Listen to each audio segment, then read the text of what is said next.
Hello everyone, it's time for another live stream. So I thought I'd get on here, be super prepared, have a list of things to talk about, and we can have a nice conversation today about the topic of do not overreact.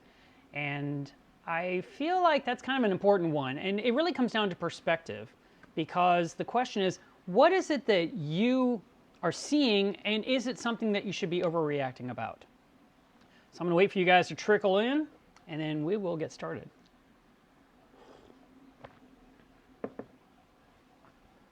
Volume looks good. Waiting for the world to catch up.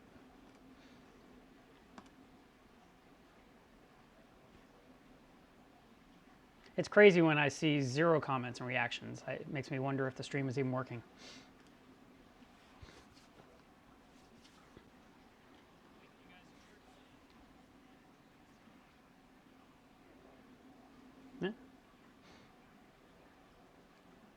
Let's do something here.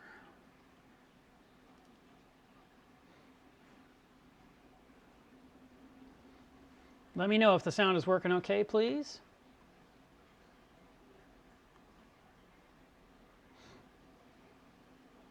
Wow, that's weird. It says the stream is bad. All right. I'm checking YouTube's factoids here. Let's make sure we're on the right Wi-Fi. Yeah, we're on the right Wi-Fi.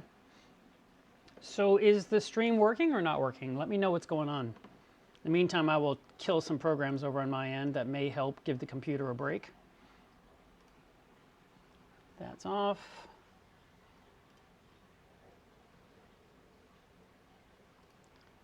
Don't need iTunes right now. Sound is good. And it looks okay, but for some reason on my screen here on YouTube, they're telling me that the stream is horrible. You know, the analytics is telling me that. Andrea asks a good question, you know, overreacting in what capacity? The question is, what are we overreacting about? What is it that has basically triggered you into thinking all hell is breaking loose and you've got to do something? So we want to know what that is. And so I've got a whole list of potentials of things that could be a problem or not. And I just want to get one more thing on my screen here, if possible. No, I do not want to take a survey right now. Let's see. So usually there's a way to see your stream. Anyway, all right, well, whatever. Thank you, everyone. I appreciate it. The first thing I want to point, matter of fact, I'll hit, yeah, it's acting really odd right now on this end. But we'll just start off. Sorry, I just wasted like 2 minutes of your life trying to wait for everything to spin up to speed. But today is January 12th, and it's Saturday, and my live streams are at 2 o'clock every Saturday. Someone recently asked me, when is it? I have no idea. And I realized we've been doing this for well over a year. And so for me, I just know it's 2 o'clock on Saturday. But since there's always new people joining the channel, I need to, you know, give you guys some information so you know when to tune in. Some upcoming events that I will be at in the coming months. Next month I'll be at Reef, which is in Seattle, and that's on February 23rd. So that'll be exciting. I look forward to seeing all of you there. And then Aquashella is going to be here in the Dallas area on March 30th and 31st. So you can come to that one. And see, Aquashella is, well, I'm going to tell you what Aquashella was last year. I don't know what they're doing this year. But last year was very impressive because it's a combination of freshwater and saltwater all in the same building. And they also add a lot of black light. So there's a lot of the crazy glowy colors. There was a lot of art last year. There was music. There was drinking. I mean, it was an adult-friendly environment. But it was really cool for the kids, too. A lot of really neat stuff to look at, including, you know, corals and stuff, but there was freshwater, and there was art, and there was, you know, all the psychedelic colors. It was really, really neat. So I would recommend, you know, going to that just to see what it's like. If you're in our area and, you know, in the Dallas-Fort Worth area, I would definitely do it. If you're not too far away and you can drive in, you know, it would be worth your trip. And, you know, one of the things that a lot of people do is like, well, should I go for one day or for both? I always tell everyone, go for the entire experience. You're already doing it. Just commit to the entire weekend, because there's something happening Friday night, there's going to be stuff all day Saturday and into Saturday night, there's going to be all day Sunday, and then you finally go home and you just can say, wow, that was amazing. But if you just decide to come in for a few hours, you're like, I'm going to go Saturday and I'll just go from 10 to 2, kind of shortchanging yourself on that situation, because there's so much that you will not have to take in because you're in such a hurry to leave. Of course, this time of year, as we're, our weather's all over the place right now. It says it's 45 degrees. Who knows what it'll be like in February and March, but always bring a cooler with you, so if you do buy some livestock, you have something to put it in. And then finally, my big push, of course, I'm not going to drive you guys crazy with this, but MACNA is coming to Orlando, and that is going to be August 30th to September 1st. And that is what I go to every single year. I think this one will be my 18th one in a row. So I definitely recommend you go to that. And you should book now. You should buy your ticket now, because every month you wait until you buy that ticket, the price goes up. So if you bought it last September, you saved money. If you buy it now, you're saving money. If you wait until August, you're going to be burning cash that you could have used for, I don't know, food.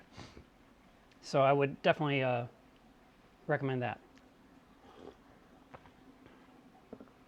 All right. I'm trying not to touch the desk because I don't want to shake the camera. I always do that. Yesterday was the 10th. I'm sorry, today's the 12th, right? 2 days ago was the 10th. And that was the monthly anniversary of my Reef tank. My tank now is 5 years and 2 months old.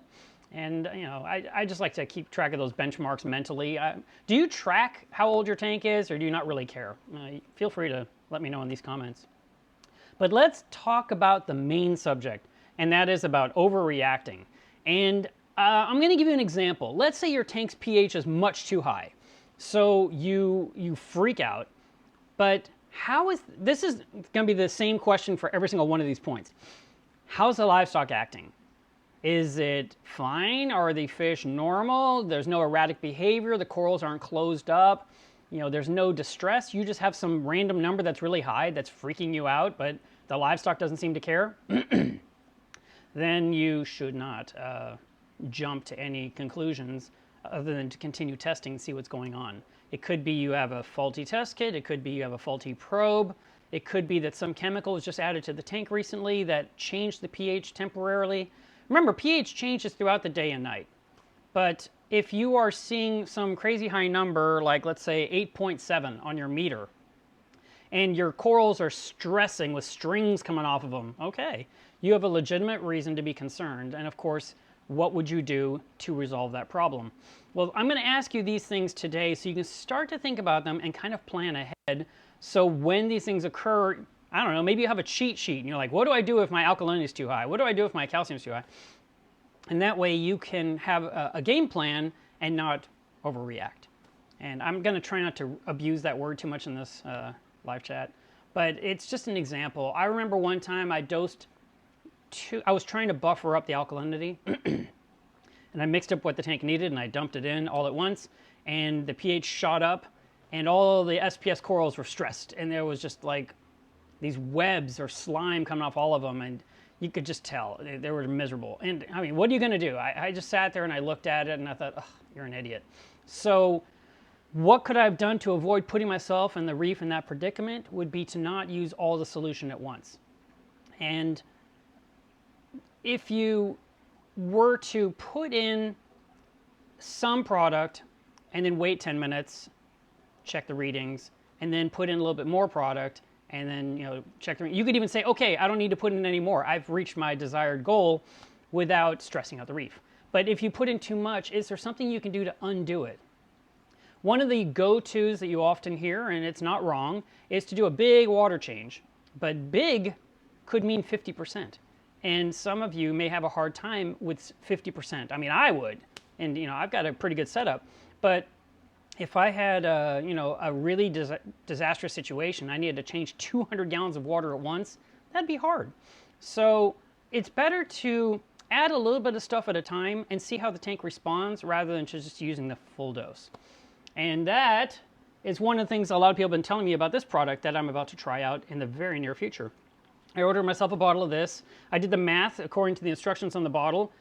For my size system, I'm going to need 32 milliliters a day. A lot of people told me put in 16 a day for a couple of weeks and then bring it up to that number 32, because you'll deal with a bacterial bloom. I've had people tell me don't put that in an acrylic container. Okay, so I won't. Several just said put a hole in the cap and put the tube in there. But if I were to use full strength of a brand new product I've never used before and caused chaos in my tank, I could freak out and wonder how on earth do I fix this, because it's sometimes you're going to do something you can't do a thing about. Long time ago, I've mentioned this once before, but not all of you have heard it. I had a 29-gallon that I was told you put in iodine, and so I had a bottle of Lugel's solution, which is a product that you put in 1 drop per 50 gallons. And my tank was 29 gallons, and so I put in 1 drop, and I looked at the tank, and okay, so what did that do? And I thought, I'll put in another drop. So I had 2 drops in my 29-gallon, and all my fish, especially the clowns, were gasping, and it looked like their eyes got bigger. And I was like, oh my God, what have I done? And I could not remove iodine. I mean, how do you get rid of it? So there are going to be times where you're just going to make a mistake, and hopefully your tank will rebound from it. But there's certain things that you can do or that you will cause inadvertently, like when you top off an aquarium and you just run the tubing from the RO unit into your sump and you just turn it on, and then you forget and your sump overflows and your salinity has plummeted. Do you fix the salinity immediately? Yes, actually you do. But the thing is that you've got a flood, you've got a spouse yelling at you, you've got the floor wet again, you've got all these things going on, your kids are laughing, splashing in the water. And I can paint quite the picture, but you need to resolve the situation with your tank because livestock is on the line. We're not talking about some inanimate object that doesn't matter. It's going to be something that's relying on you for its health, and if you don't correct it, it would be a disaster. But let's talk about some real-world applications here. I want to go into magnesium. For example, I had a young man contact me a couple of weeks ago. And he said, I need to raise my magnesium. It's much too low in my reef tank. And when I say young man, I mean he's 13, okay? So this is kind of a really cool situation to have such a young hobbyist with a 90-gallon reef that he's trying to grow out and he's proud of and he's excited. And, his family's kind of resistant, and he's spending a lot of money. However he's getting that, whether, he's saved up or he's earning it through some chores. But the point is, he needed to raise magnesium, and I told him about a product that I highly recommend that I've been using for the last 3 years, called Magnesium Pronto. And I sell it on my website, so if you are shopping at melevsreef, I appreciate it. Magnesium Pronto is a powder, and I think I'm just going to make a video about how to use it. It's not hard, and like I said, I've been using it for about 3 years. And 1 jar of this powder will make about 5 gallons of liquid magnesium. So I said, you can buy it from my website. And the next day, or maybe that night, I can't remember, he just said, my mom won't let me buy it from your website. She doesn't trust it. I was like, okay, well, go buy it from Amazon. So he wrote me 2 days ago, and he says, I've got it from Amazon. How do I use it? And I was way too busy, and I said, look, I will answer you tomorrow. I am running out the door. And I had to go deliver a bunch of cleanup crew to some customers. So I didn't get home till 3 in the morning. I went to bed. The next day, I got up. I was working. And that evening, he reached out, and I was like, oh, yeah, I wanted to get him the recipe for how to mix that product, because while it says one thing on the jar, that information doesn't help me as a hobbyist when I'm using a dosing pump.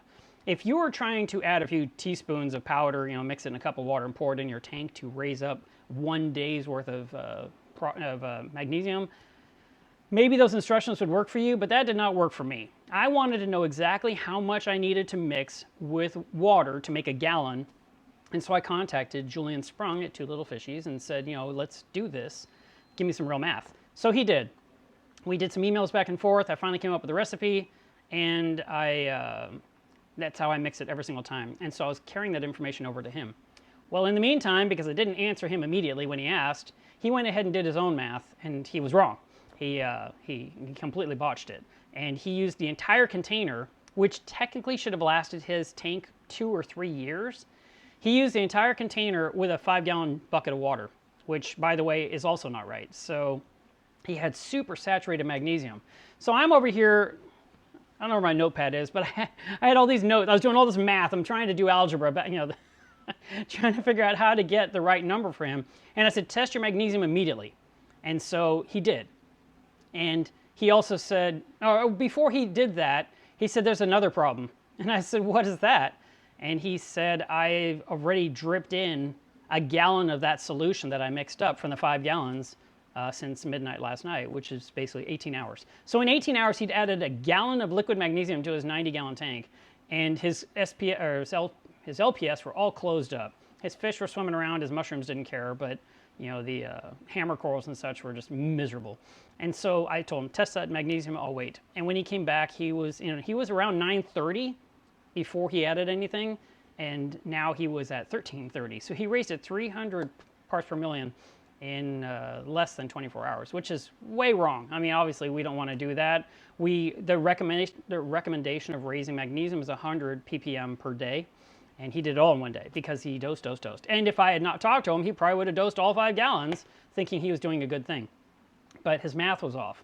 So here's another example. When you're not sure about something and you ask for help, if you can't get that answer, go to the next person. And in my case, I wasn't available. But the point is, there's times when I'm not sure about something and I will call a friend and ask them questions to make sure my thinking is clear. Because when your own tank is having an issue and your hair is based technically, or metaphorically on fire, it's really hard to think straight.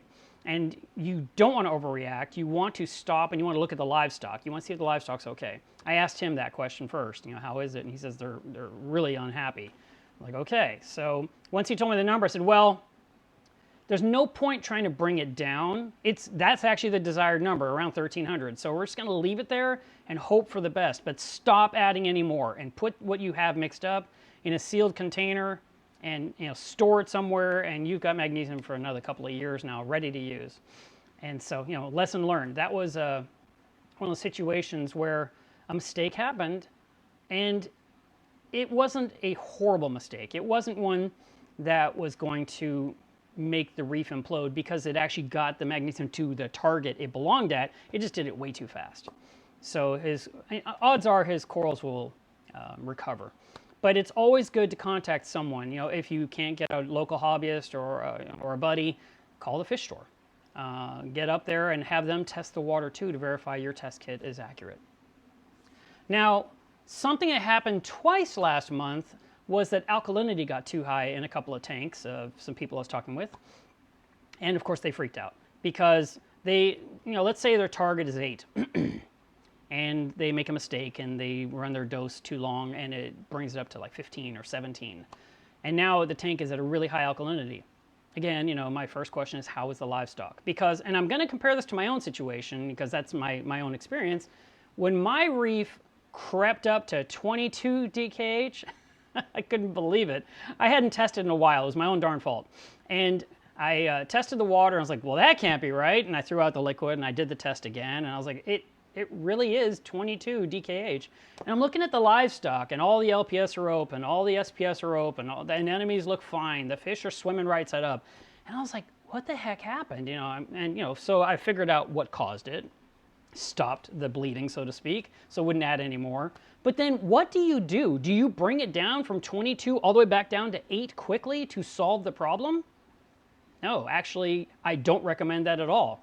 If your tank has been adapting to a higher and higher alkalinity over time, then bringing it back down really fast is the worst thing you can do, and that would be an overreaction.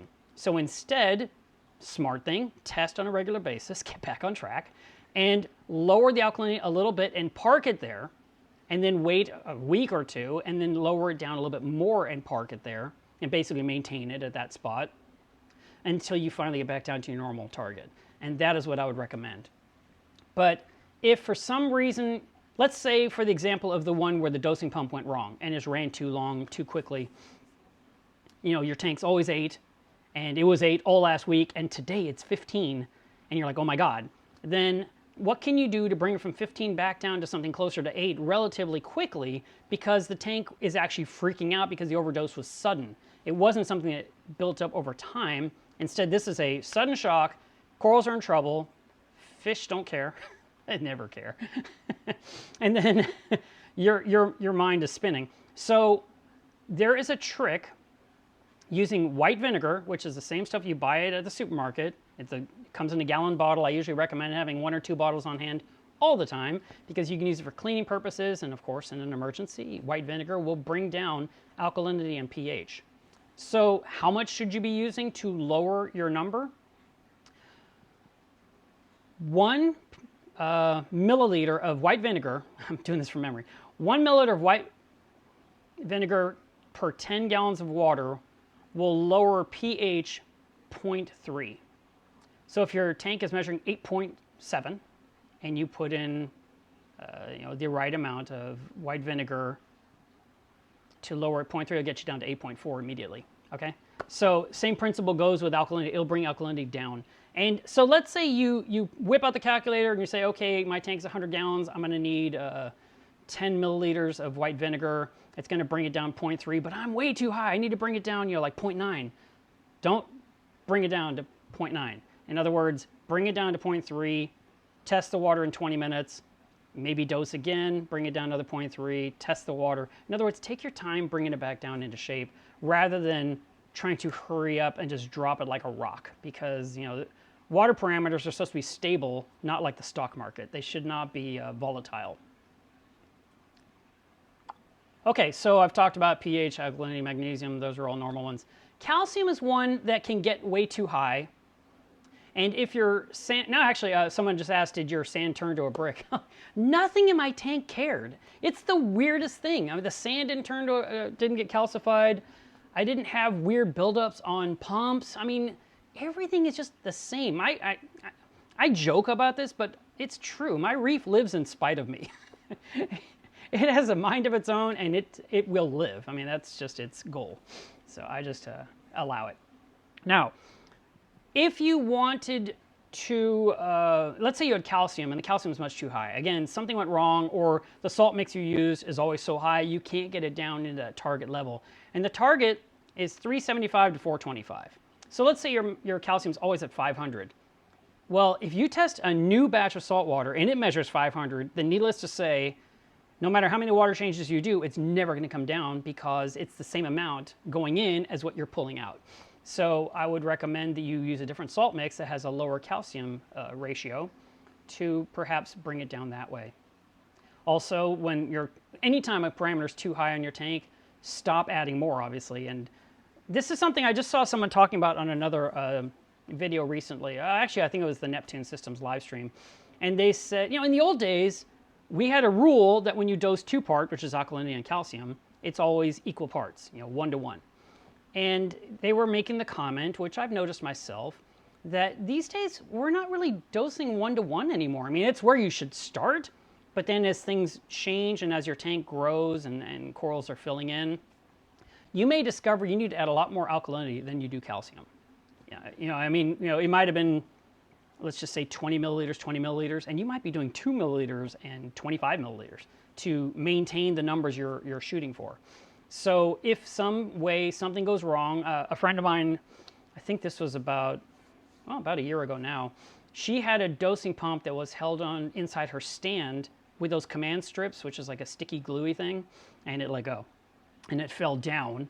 And when it fell down, it was below the level of the liquid in the dosing container, which then siphoned a lot of that liquid into her tank, and it killed her tank. At the time, she says my alkalinity is too high, and I told her at the time, just let it come down gradually. Don't try and overdo it. Well, I did not know that her tank was milky white soup and that it was a disaster. I just thought the alkalinity got too high, like in my tank where it got too high. So it's all about perspective. So asking questions does help. Does the livestock look okay? Does the water look clear? What is happening? Now, let's say you dose something else that, before I jump off of that, calcium's too high. Why is it too high? And maybe it's not the salt mix at all. Maybe it's because you're using man-made rock. And man-made rock, of course, is made of concrete and other additives or elements. And so sometimes the stuff coming off the new rock will make your calcium really high in a tank. And it might just take time or a lot of water changes to get that out of the system. That's why a lot of times people like to cure new rock in a barrel of tap water or RO water or salt water and kind of test to make sure everything's okay before they put it in with livestock so that, their life is easier. So you want, sometimes it's good to know up front what you're getting into, so that way it's not such a battle. I saw another thread yesterday in Club Milo's Reef where the A person said, I am so fed up with my tank, I'm ready to just hang it up, and I've got all this money invested. So here's melevsreef. That is my group on Facebook. We've got about 3,500 people in there. And you're welcome to join. Just remember, there's one rule. You got to treat people kindly or you get thrown out forever. No second chances. Other than that, it's a great group. And no, we have a really good group. A lot of people are helping each other. And a lot of people are watching each other. And kind of, they're there to assist. And they kind of get to know your tank, which is nice. But so this person was really frustrated, and when I saw what they were frustrated with, I was like, well, yeah, I can understand that. When you get dinoflagellates, it's one of those situations where you pretty much might get to the point where you just want to start over completely, or worse yet, walk away. So that does happen. Dinoflagellates are a real pain in the butt. You can Google it. I don't have a cure for it, so I don't really talk about it because I just don't have any great advice. It's super frustrating. I mean, I'll just tell you what I think, but it's not like the recipe to success. Siphon out as much of it as you possibly can.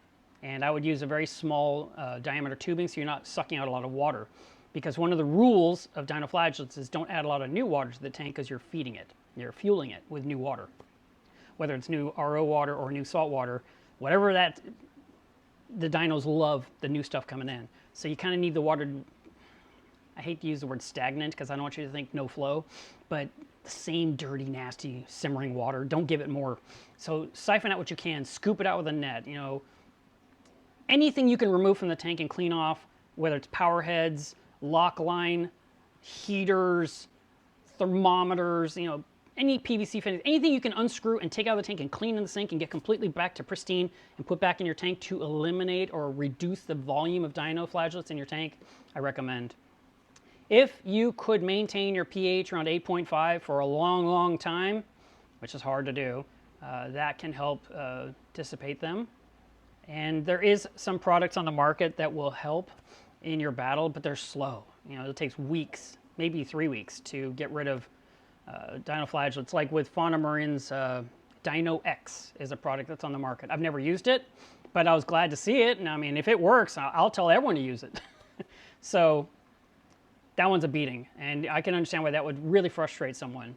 And that's just, I'm way off topic. Let me get back to things that are that cause us to overreact. You buy a new fish and you put it in your tank and it starts attacking everything you own. Should you overreact or should you just assume they'll work it out? That's a really good question. That's going to have to be almost a personal opinion based on what you see in front of you. It doesn't matter what any of us think. You're living with that tank and you're seeing the carnage. So you may have to interact or interfere with that situation. You may have to scoop out the fish in distress, or you may have to scoop out the aggressor and put them in a separate tank temporarily and then put them back into the tank, and maybe that will lower the hostility that you were encountering originally. Letting them just fight it out to the death may not be the best choice unless you're streaming it to Netflix and making millions of dollars. It's a joke. It's a bad joke. The thing is that we want reef-safe fish to get along, so do your homework in advance. And I use the Peacemaker. It's a product that I sell on my website. It's a beefy acrylic box that I hang in the tank, and I put the new fish in that tank, and it's completely clear so all the fish can see the newcomer for 3 days. And I feed the fish and I feed that guy in the same box because there's holes, and so it's all the same water. And after 3 days, I pour it in the tank. And I've been doing that with every new fish I bought since 2011, and I've had zero hostility whatsoever. Just nothing bad has happened between my fish when a new guy went in the tank. They all seem to get along, I guess, because it was a gentle acclimation, so to speak, versus here's your new guy, you guys figure it out. So keep that one in mind. Pests in the aquarium is another one that I feel like people overreact. They see something like, oh my God, what is that? Should I kill it? And there's so many groups and forums where the instant response is put it in the sump, kill it with fire, etc., etc. You know the story. You've probably seen it yourself. Not all things you see in your tank are evil and need to be murdered. Just I have to say that because actually there's so many cool things in the ocean that all do useful things. And when we are in such a state of mind to have only rock, only sand, only water, and 9 corals and 4 fish and 1 starfish, and that's it.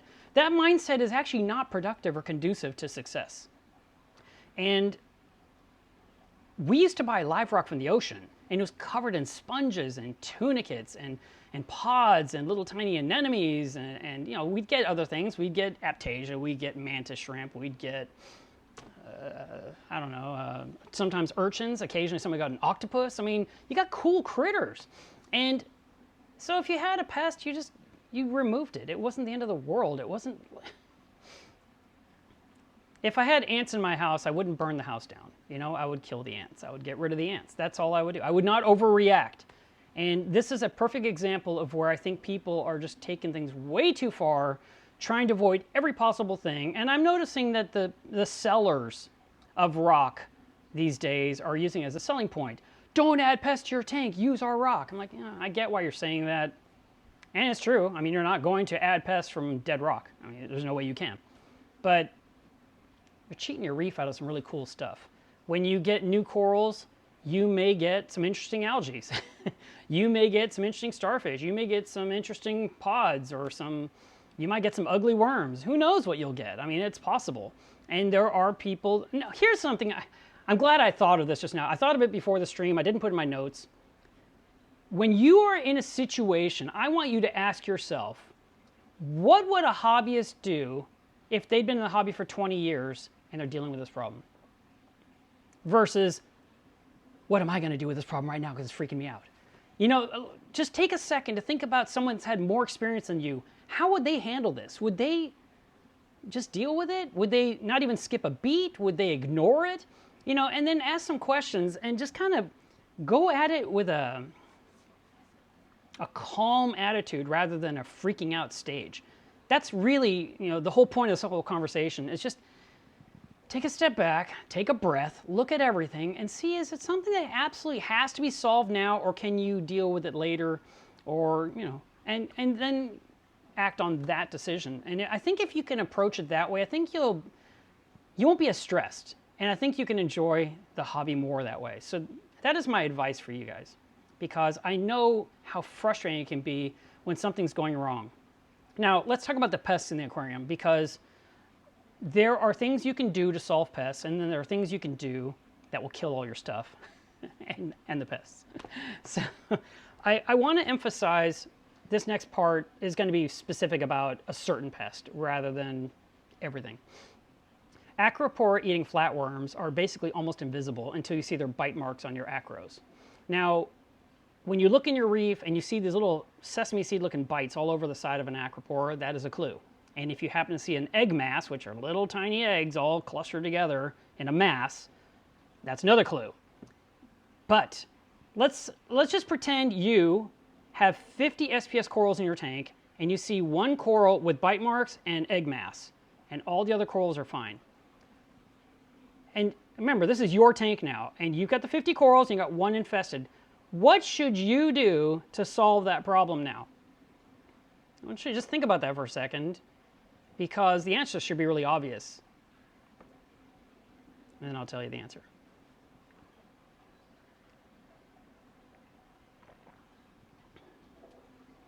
Okay, I'm sure by now you've already told me the answer, mentally. You would deal the one coral in question, not all the corals. And you see, that was the thing people were doing. They saw some acclimating flatworms. They saw a few coral colonies in their tank being eaten alive. They freaked out. I mean, they just did. I mean, that's how I interpreted their reaction, because they would rip out every coral out of their tank and put it in a quarantine tank, add some power heads, add a big light on top, add a heater, and then they would take each colony, what they'd broken off the rock, and they would dip it in some kind of solution to kill the pests, in theory. And then they would put them back in the quarantine tank, and they did this every single week. And any kind of coral tissue left over in the tank, you know, that little bit of encrusting stuff that's on the rock, they would chisel it off, because the premise was, if you get rid of all the acropora in the tank, you know, the SPS coral, and you chisel away every last bite available, whatever remaining flatworms in your tank would starve to death. And in the meantime, you're dipping the corals to get them off of those corals. And the premise was you put them back in the tank and problem solved. Well, the problem with this method was that you killed 70 to 80% of your livestock doing this nutty system. So I never did that. Instead, I focused on the 1 or 2 corals in my tank and handled it and never touched the rest of the reef. And I actually pretty much beat, well, I did beat them because I don't have any. But I didn't even take the corals out of the tank to dip them. I did some research. I talked to some other hobbyists. My friend Joe in Long Island Aquarium, he had a crazy method of using RODI water on the coral in the tank to knock them loose. And I thought, well, I can try that because that's cost nothing. And I took a turkey baster and I filled it up with, some RO water out of a glass, and I put it in the tank and I squished it, and all the flow was off. And I squished it, and you could see, how fresh water and salt water kind of looks like oil and water. They don't mix. I watched the clear cloud of, it's not even cloudy, just that clear oily look around the coral, and the flatworms would peel right off. And it didn't take long for my atheists to realize that's dinner, and they all swam over and gobbled them up. And it was great. We had this teamwork going where I would just turkey paste some RO water on the coral, flatworms would peel off, the fish come eat it, and then I would take my hand and fan it in front of the coral back and forth to mix the salt water back in so the coral didn't die, because it's sitting in it's called a bubble of fresh water. And it was a really neat system, but it's kind of tedious. And so instead I grabbed a maxi jet with a really long extension cord because I hate to be connected to a short wire. And I worked my way through the reef, and I would blow on a coral with a maxi jet. A maxi jet's like 300 gallons an hour. I'd point it right at that coral and hold it for like 20 seconds. And you'd see this flatworm kind of like holding on really, and then boom, it'd fly off, and then the anthis come grab it. And then she'd go back to a rock and watch me and wait for the next one to come off. And that was how I solved the problem. I didn't overreact, I didn't rip my reef apart, and I didn't lose 70–80% of my livestock. So that is why I'm recommending to you guys, figure out how you should handle this the best way possible, the method you can stomach as a hobbyist, because it's your tank, it's your home. How much can you tolerate? I tolerate a lot. I kind of, I'm totally immersed in this hobby, and because of it, I'm surrounded by all kinds of my own insanity. And I know people are like, how on earth can your family tolerate this? And it's a good question. Fortunately, they only visit, so they don't have to live around it like I do. All right, so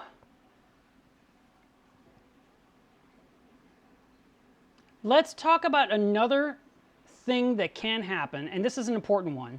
And this one I could see overreacting, and I don't think it's wrong. I'm actually saying it like it's a normal human response.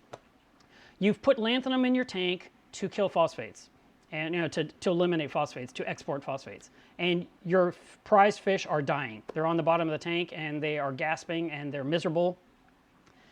You're going to have to act quickly to get those fish that are in distress out of the tank and into a separate tank with fresh water, not with salt water, because they're not going to make it in that tank for whatever reason.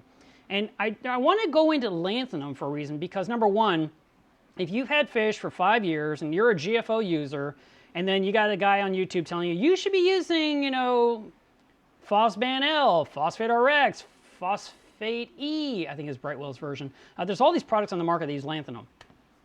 I have been using lanthanum for 13 or 14 years and never had anything happen in my tanks. So I completely feel like it's safe. And so I recommend it to people regularly. I don't do GFO. I haven't done GFO since 2004. I think the stuff is stupid. I hate it. But that's my opinion, okay? And you all have your opinions and you have your own experiences. And some people swear by GFO and they're super happy with it. Me, I'm a Phosphate RX guy. But there are some occasional people that will use the same product I use all the time, and they use in their tank once and they lose some fish and they feel like the instructions aren't good enough, they didn't get warned enough, I have no idea. I don't know what the common denominator is why what they put in their tank harm their fish when I'm using the exact same stuff in my tank. I don't understand it. And like I said, I use Phosphate RX about 5 times a year. I've been using it for 10 years. That means I've used it 50 times. I have 2 tanks in my tank that I've had since 2004. So they've been through Phosphate RX 50 times, and that was just Phosphate RX. Before that, I used Phosphate Control. Before that, I used Phosbuster Pro. Before that, I used GFO, which did nothing. So why are my fish able to swim through this stuff, and yet there are some people whose fish are not? And I had a guy write me. He says, Mark, And I compared apples to apples. He had a 300-gallon reef. I have a 400. He had a bunch of good flow in the tank, and yet he lost a few tangs that were 5 years old, and he was really upset about it, and I understood why he was upset. And he even scooped them out because he saw they were in distress and put them in a separate tank, and yet only a couple recovered and a couple died, and he just was very unhappy. And I don't know why they died. I don't know what chemical reaction is happening in certain tanks that will affect these fish. And I remember a long time ago, Phosbuster Pro came out. That was a Carib Sea product. And a lot of people were saying my yellow tangs died. And I should mention, I have 2 yellow tangs in my reef that I've had since 2011. They've been through Phosphate RX many, many, many times. But Phosbuster Pro, yellow tangs were dying. Everyone kept complaining. So Carib Sea solved the problem. They watered down the product. So now you get less product for the same amount of money, but your yellow tangs wouldn't die. Kind of feel like we screwed ourselves in that one. But Zebramosa, which is the yellow tang family, seems to have a problem with lanthanum. And a lot of people, whenever they say, oh, you got to be careful with lanthanum, I mean, they just, it's like, I don't know. What can I compare this to anything? I don't know. All I know is as soon as you say the word lanthanum, people are like, oh, you got to be careful with that. I've never been careful with it. I mean, I just used it. I don't know. I don't fear it. Just like I don't fear ChemiClean or Red Cyano RX, which is the same stuff. These are just products I use. They solve the problem, and I go on with my life, and my reef continues to live. So I don't really understand it. And I'm wondering if maybe people that use lanthanum for the first time, if maybe they have a GFO reactor online, and maybe the lanthanum making contact with GFO. I mean, this is just a theory. I have zero idea. But I don't know why only some cases, some people will lose some fish to something that I consider very safe to use. And if you have some, everyone's got an opinion. If you've got an opinion, feel free to chime in. I'd love to solve it. I'd love to say, hey, you're going to use Phosphate RX, make sure that you do this. And, that would be it. And one of the things that Blue Life USA came out with about 1.5 years ago with these new 10-micron socks. And like, oh, you got to use these socks with our product. And I was like, well, I've been using that product for 9 years without a sock and had no problem whatsoever, but okay. So I got these socks, and I was like, okay, that was a pain in the butt, now I got to clean a sock. But the benefit of the 10-micron sock, and 10 microns is very fine. It does not feel like a normal sock. It is a very specific sock. I sell them on my website. People buy them. As a matter of fact, I need to get some more. I'm almost out. But the 10 micron will trap the flocculant, which is the phosphate that turned into a solid when you put the chemical in your tank. I was going to say medication. It's not. This is when the lanthanum hits the water, it turns the phosphate into a solid. The water gets a little cloudy, and the filter sock will trap it. And when Phosban L came out at MACNA last year, Julian Sprung said specifically to drip that mixed product. You take the product you buy from him, you mix it with water, so you dilute it, and then you drip it directly into the sock, and he was recommending dripping it into the sock super slowly over a period of days. I'm like, wow. So I have not done that. I put it right in my tank. I've used that product 3 times, I guess, since it came out. Brought the phosphates down, no surprises, didn't use the sock. Okay, so like I said, I don't have a problem with lanthanum, and I don't have a problem recommending it. But what I wish I knew was why it's causing problems. So another thing that came out 10, 15 years ago was that lanthanum could drop your alkalinity. So if you keep your alkalinity at 7 or 8 and you put in this product, it might drop it to 6 or something, and that could affect these tanks. So it's recommended that you add something to buffer up alkalinity 20 minutes before you put in lanthanum. Okay, well that's easy enough to advise, and I've actually said that in my Phosphate RX video. I've recommended that, and it's not a hard thing to do. So I guess if for some reason, after hearing this horror story of how dangerous this stuff is, that I find is not dangerous at all, what I'd like you to do if you see your fish in distress, I would, I'm asking you to be a guinea pig, right? You're probably not going to do this, but if you happen to be watching this and you happen to think of it, if you use the product and you suddenly see your fish in distress, do an alkalinity test right then on the spot, and then do whatever you can to save your fish. I just want to know if it did something to your alkalinity. I'd also like to know if you were running GFO, in case that is my theory. you know, I don't know what else could cause this reaction. I have a skimmer, I have a refugium, I have a sand bed, and occasionally I run carbon. I mean, my system is very simple, and I don't really understand what would cause it to be a problem in some people's tanks, and then zero problems in my tank, ever, ever, ever. So, all right. Now, what if you overdose vodka, or Nopox, or vitamin C? These are all things that we put in our tanks for various reasons. Vodka is to lower nitrate. Nopox is to remove nitrate and phosphate. Vitamin C is to help zoanthids be happier, supposedly.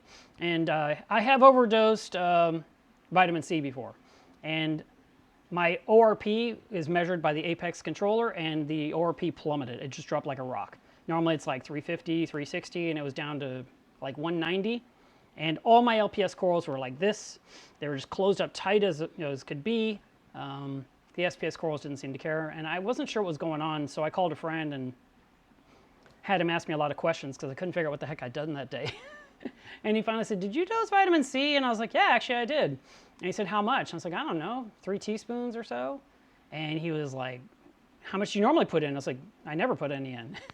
He was like, "You just killed the oxygen in your tank. That's the problem." So he told me, take off the collection cup off your skimmer, make it overflow like a volcano, open the door to the fish room, put get fresh air pumping into the room as quickly as you can, get an air stone, put it in front of a power head and blow air through the tank. And so I did all those things and everything lived.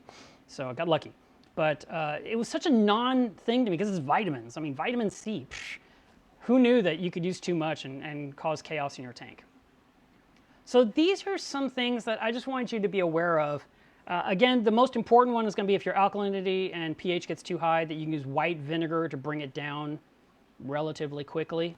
But I would recommend you bring it down in stages, not just all at once. Just bring, the tank went up really quick, but you can bring it down and down and down. Whether that's a period of hours or days or weeks is just depending on what exactly the circumstances were.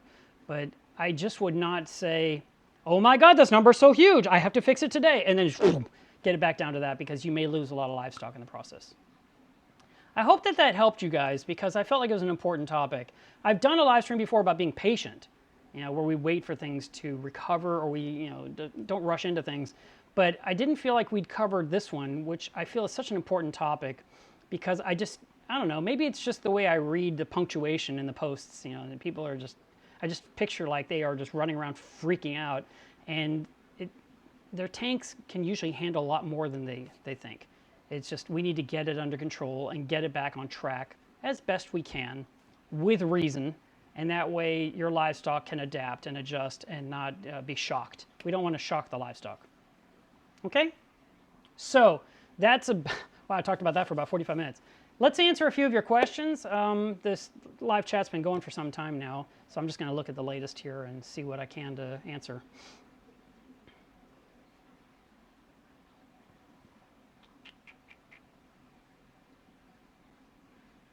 And this is a good adage to share with you guys. Nothing happens fast in a reef tank. Nothing good happens fast in a reef tank. It takes time. Bad stuff happens quick.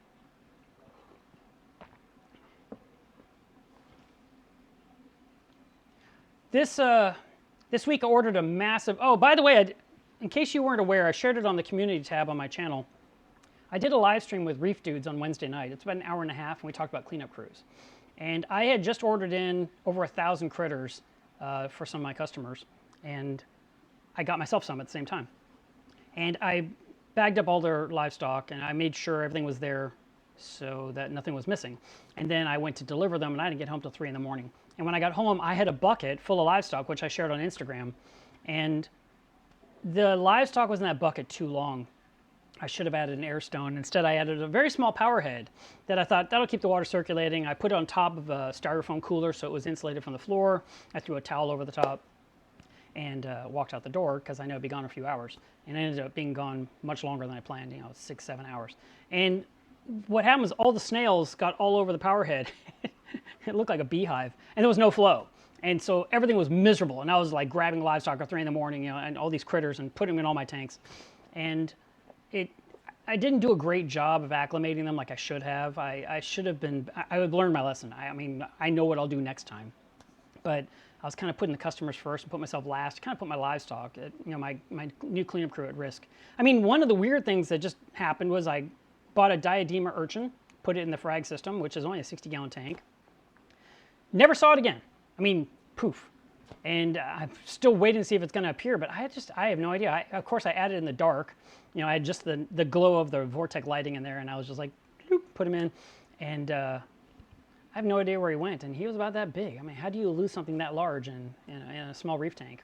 So I've been looking every day, keep waiting for me to suddenly see it, but hasn't happened. I got a bunch of snails, a bunch of hermit crabs. They're all in my reef. They're in my 60-gallon. I got a bunch of nerites, which are cool little snails that like to climb right up the glass. I got some of the world's tiniest Nacerius snails. I mean, they were like this big. Pointless. Pointless. I don't even know why I got them. They were much too small. And I also got myself some emerald crabs.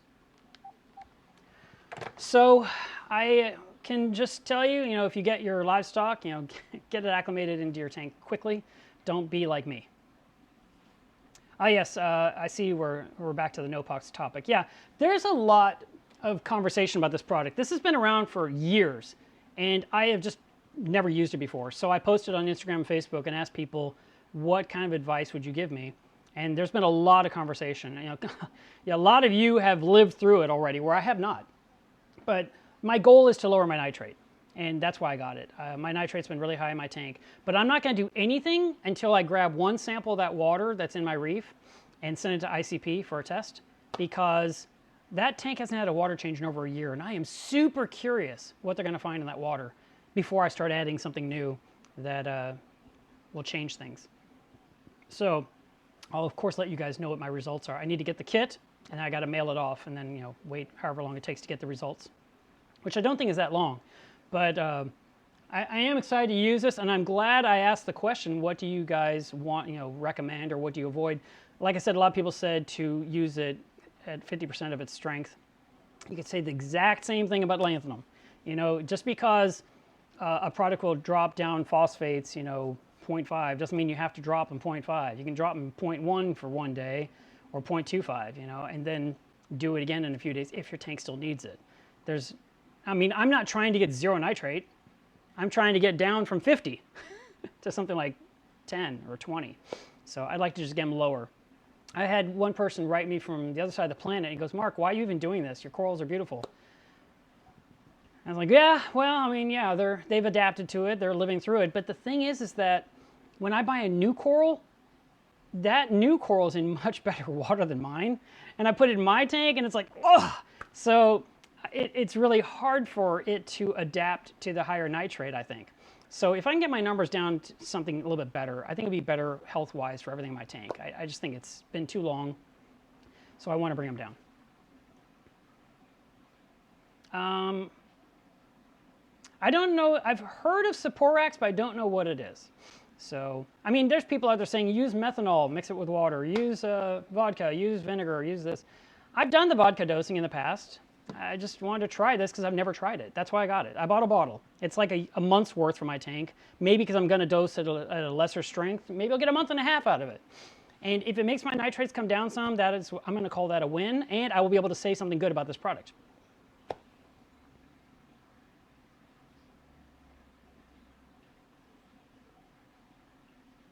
Okay, here's a good question I want to answer.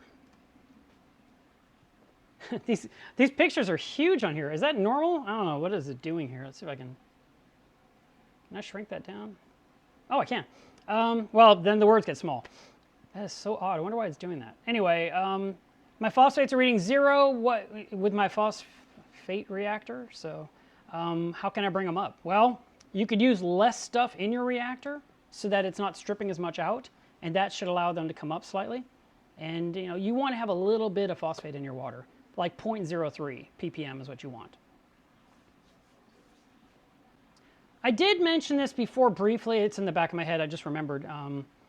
When you're testing water and you get a weird result, especially magnesium, I want you to do the test 3 times in a row and then divide by 3 and get the average.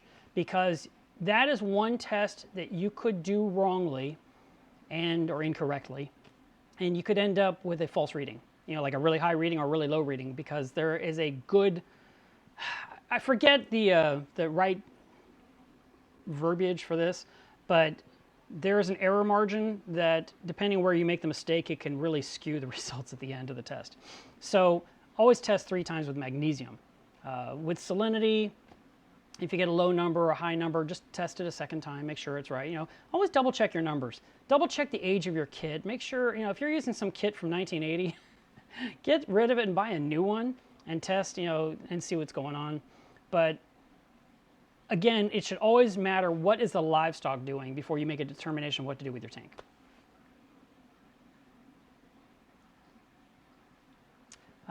This could be true, Evan. You might be right. That, look at that, it's really super small. Put this on here. So, that when I get the Claricy hooked up, that it should help with reducing nitrate and phosphate. We'll see. It'll help just do a water change at all.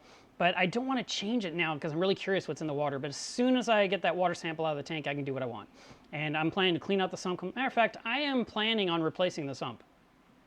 I've had the same sump under my tank now, or, you know, you guys know the tank is 5 years old, but the tank started off as a tank before it in 2011.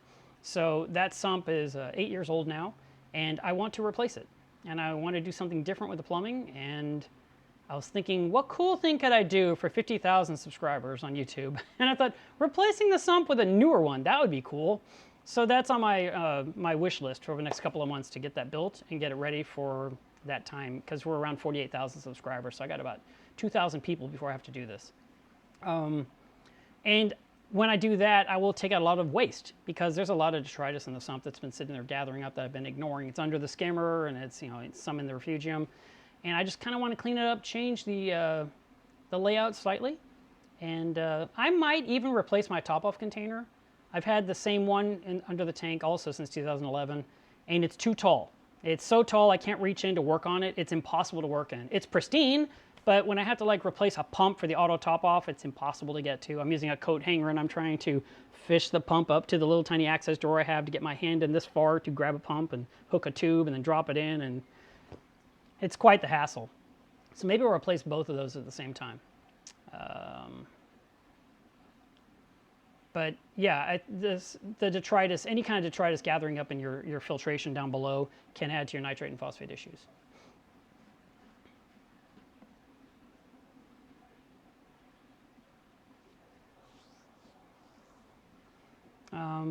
Raul just made a recommendation about using it at half the dose and increasing slightly over a period of weeks to get to the full strength. And that's an example of some of the advice I've been given. Ryan, you're having a problem with green hair algae, green hair algae, and the fact is that if you have green hair algae growing abundantly in your tank, and your nitrates and phosphates are measuring 0, that's a misleading test. In other words, your test kit is not telling you the truth. If you will reach into your tank and rip out as much hair algae as you possibly can and blow off your rock work and measure your water again in 20 minutes, I guarantee you're going to measure phosphate and nitrate because you'll have released it into the water. So you're going to have to deal with getting rid of the algae manually and then add a cleanup crew to eat what's left. And you're going to have to worry about cleaning up your tank because that is part of why you have green hair algae growing. Algae doesn't just grow in a non-fertile environment. It needs the nutrients.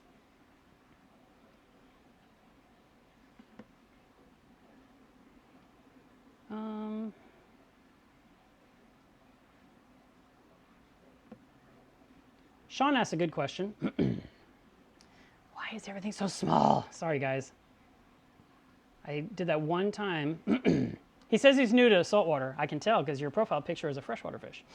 And his question is, what is the one thing a beginner should react to and fix immediately? And I would say, wow, that's actually a really tough question to answer. I'm trying to put my mindset as a new person. You know, I'm looking at a situation. What do I have to react to? Oh, anything that you set up properly that isn't acting right, you should deal with immediately. That's my answer. So if you installed a power head and it was running great and you're getting good flow, and then it comes loose off the suction cups, for example, and starts pointing down like it's going to fall to the sand bed, but it hasn't. Don't say, I'll get to it later, because later it'll be down in the sand bed and blow your sand across the reef and cause all kinds of chaos. So when you see something's not right, that was right originally, fix it back the way it was immediately. Don't put it off. That would be my advice to anyone new to the hobby. Always stay on top of your gear and make sure everything's running the way it should, like it did new out of the box. If you have a power head that was running great and it's getting all disgusting and your flow is cutting back, and then you're like, hey, my corals aren't happy, and like, what do you think I'm going to ask you? Is everything clean? Is everything running right? And what are your water parameters? So that's what I would ask someone new, or I'd recommend to someone new.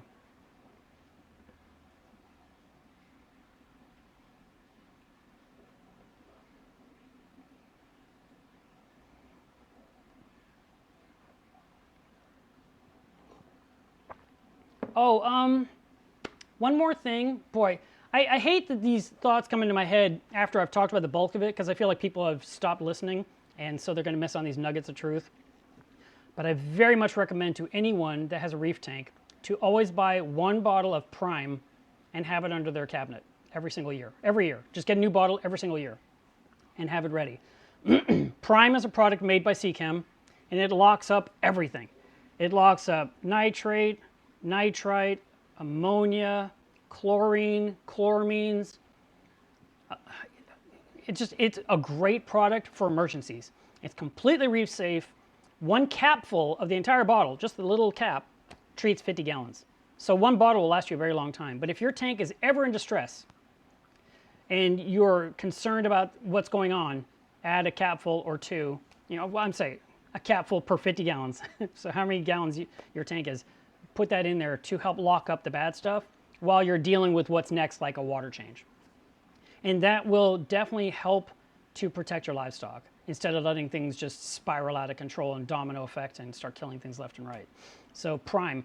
And I always say get a new bottle, because I don't know if it expires, but having an old bottle on hand is not the way to solve a problem when things are going wrong. Always have nice, new, fresh product.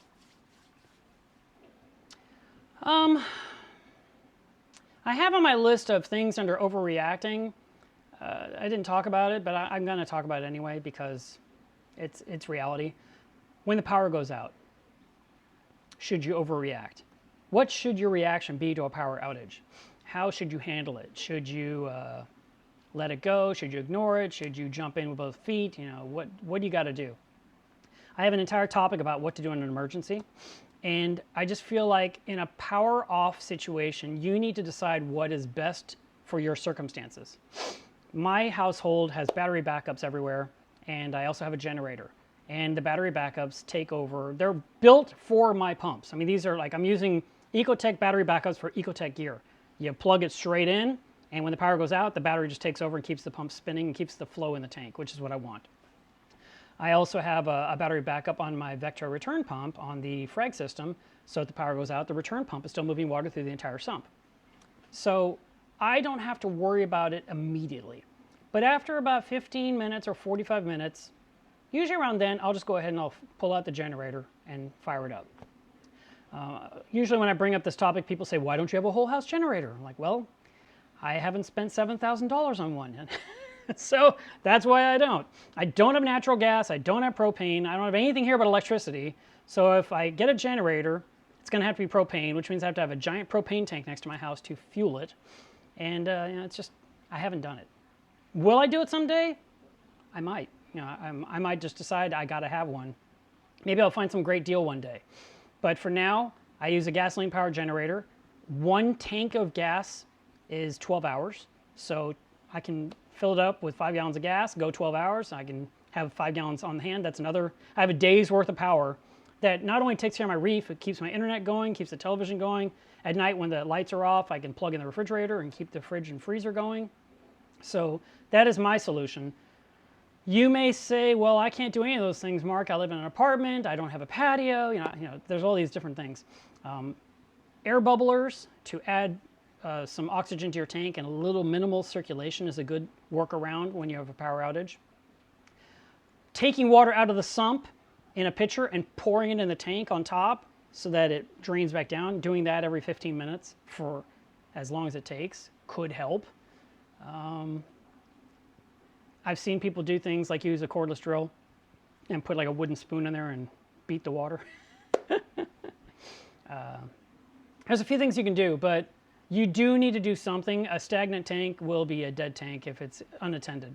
And, you know, there's going to be times where you can do something. There's going to be times where it's out of your control. Like last year, the poor people in Florida had to be evacuated because of the hurricane, and they just had to walk away from their homes and hope for the best. They'd have to hope they'd have a home to come home to, and they had to hope that they'd have an aquarium that's alive as well, you know, and they'd hook up their generator and they'd drive away, and they knew the generator wouldn't last forever. There are people that use series of the big deep cycle batteries, and they will chain them, you know, 4 or 5 or 6 in a row, and basically create a good, decent amount of power to run a few pumps during a power outage. So these are all things you can do, and they are things you should plan for in advance. Do not try to solve it the day of the problem. You need to have your system prepared in advance. So that's all of that. I'm done talking about being overreacting or being stressed, because I'm feeling stressed now thinking of all this crap. You know, it's rough. You know, we try to run a reef tank, and yet there's so many things that can go wrong, and Murphy's always watching. So we want to do our best to provide, as you know, the best husbandry we can, but we need a good, decent amount of luck as well. All right.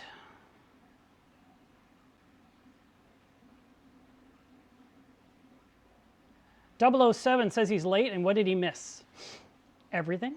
But the good news is this entire episode is recorded to YouTube, and you can watch the whole thing when I finish it. So we're going to wrap things up. I'm going to remind you, today is Water Test Saturday. That means test all your parameters. I'm about to go test all of mine. I'm very curious where things are this week. I want you to clean your skimmers. I want you to take the collection cup off the skimmer body. I want you to clean the cup, the neck, the lid, and put it all back on your skimmer again and turn it on for the next new week. So clean skimmer, all your water tests. Those are your homework assignments for this weekend to keep your reef tanks happy.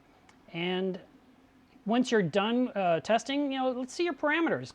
Come over to join us on Club Melevsreef and post up your results. Let's see what you're doing this week and see how things are going. And if you need any questions answered, we're there to answer them. We're happy to do so. We're on Facebook. I have a link here. That's where you're going to go to, facebook.com/groups/melevsreef. We've got a bunch of moderators that keep the peace, though really we're a great group, but we're not dealing with a lot of, you know, contentiousness, or I just don't allow it. So it's just a good place to feel safe and to talk, and you know, we're here to help you. And I love seeing your pictures. One of the cool things I realized, you know, a few months ago is that when you go into the group and you click the tab that says photos, we've got thousands of pictures that you can just scroll through. And you know, some of it's, you know, what was this? You know, I need critter ID kind of thing.